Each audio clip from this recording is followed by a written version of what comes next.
নমস্কার দর্শক, আপনারা নিশ্চয়ই শুনেই নিয়েছেন খবরটি যে জাস্ট কয়েকদিন আগে ইসরায়েল কাতারের রাজধানী দোহাতে অ্যাটাক করেছে। তো শুধুমাত্র অ্যাটাক করেনি, সেখানে বেশ কয়েকটা বিল্ডিংকে তারা গুড়িয়ে দিয়েছে। কী কারণে গুড়িয়ে দিয়েছে, কী পরিমাণ ক্ষতি হয়েছে এবং সমস্ত কিছু রাজনৈতিক জিনিসপত্র আপনাদের সামনে আজকে রাখবো। এবং আপনারা সবাই জানেন এবং টিভিতেও দেখেছেন আশা করছি এই নিউজটি। তো ভিডিওটি শেষ অবধি দেখতে থাকুন, সমস্ত কিছু আপনারা জানতে পারবেন। তো আপনারা নিশ্চয়ই খবরটি টিভিতে দেখেই নিয়েছেন বা শুনে নিয়েছেন যে ইসরায়েলের 15টি টপ ক্লাস ফাইটার জেট কাতারের সীমা অতিক্রম করে কাতারের একেবারে রাজধানীতে বম্বিং করেছে, সেখানে বোমা নিক্ষেপ করেছে। প্রায় সেখানে 10টি জায়গাতে বোমা ফেলা হয়েছে। এবং সবথেকে উল্লেখযোগ্য বিষয় হলো বিশ্বের সমস্ত দেশ সেরকমভাবে ইসরায়েলকে কিছু বলছে না। ইসরায়েল যেভাবে একের পর এক দেশে তারা বোমা নিক্ষেপ করছে, এয়ার স্ট্রাইক চালাচ্ছে, সারা বিশ্বের তাবড় দেশগুলো ইসরায়েলের ভয়ে তারা পিছিয়ে যাচ্ছে।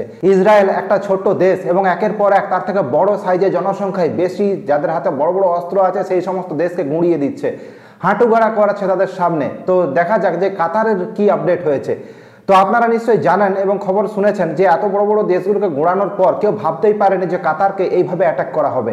কারণ কাতার, আপনারা জানেন, কাতারের দোহা ইন্টারন্যাশনাল সিটি, সেখানে বড় বড় ক্রিকেট টুর্নামেন্ট থেকে ফুটবল টুর্নামেন্ট সেখানে হয় এবং সেখানে কোটি কোটি টাকার বিনিয়োগ আছে। সেই সমস্ত জায়গাতে যদি অ্যাটাক করা হয় তাহলে এটা কাতারের পক্ষে খুব বিপদের আশঙ্কা তাদের জন্য, কারণ সেখান থেকে বিনিয়োগ চলে যাবে। এবং দোহাতে বোম্বিং করার পর কাতারের প্রধানমন্ত্রী তিনি বলেছেন যে তাদের উপর যেহেতু বোম্বিং করা হয়েছে, এরপর তাদের একটা দায়িত্ব আছে বা তাদের এরপর তারা চাইলে এরপর ইসরায়েলকে তারা অ্যাটাক করতে পারে। এবং অ্যাটাক করতে পারে তার কারণ হলো যে ইসরায়েল অলরেডি কাতারের জমিতে হিট করেছে।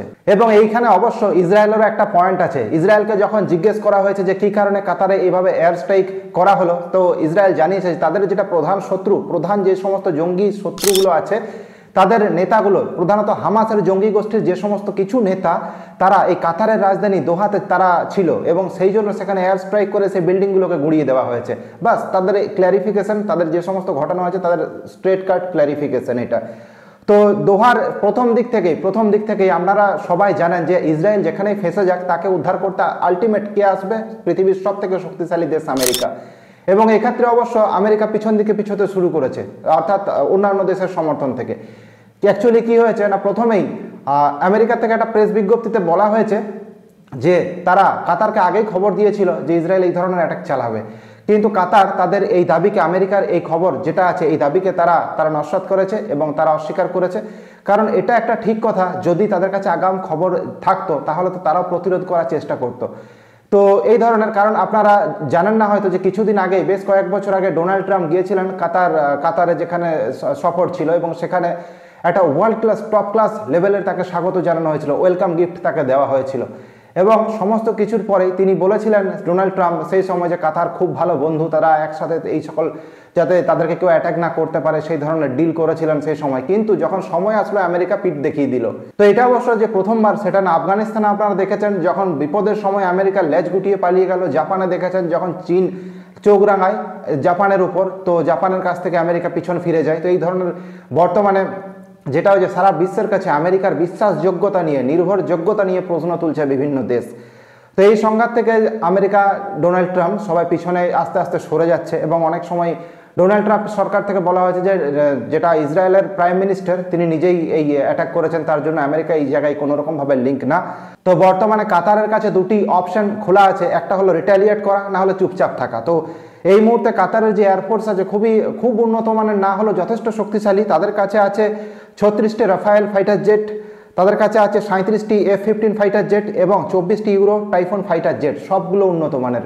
তারা চাইলে ইসরায়েলকে অ্যাটাক করতে পারে, কিন্তু সেই সাহস কি তারা দেখাবে সেটাই $1 বিলিয়ন প্রশ্ন, লক্ষ টাকার সেটাই প্রশ্ন, যে এত সাহস কি তাদের আছে যে তারা ইসরায়েলকে অ্যাটাক করবে। কারণ ইসরায়েলকে অ্যাটাক করলে ইসরায়েল আবার রিটালিয়েট করবে।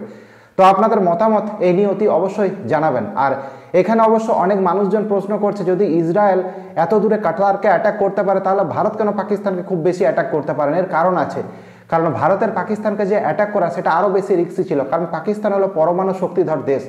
সেই জন্য এইখানে দেখুন কাতার পরমাণু শক্তিধর দেশ না, তো তাকে অ্যাটাক করলেও খুব বেশি ক্ষতি তারা ইসরায়েলের করতে পারবে না। কিন্তু দিনের শেষে যদি আপনারা দেখেন সব লড়াইয়ের শেষে পাকিস্তান হলো একটি পরমাণু শক্তিধর দেশ, তো তাদেরকে একটু সাবধানে ডিল করতে হয়।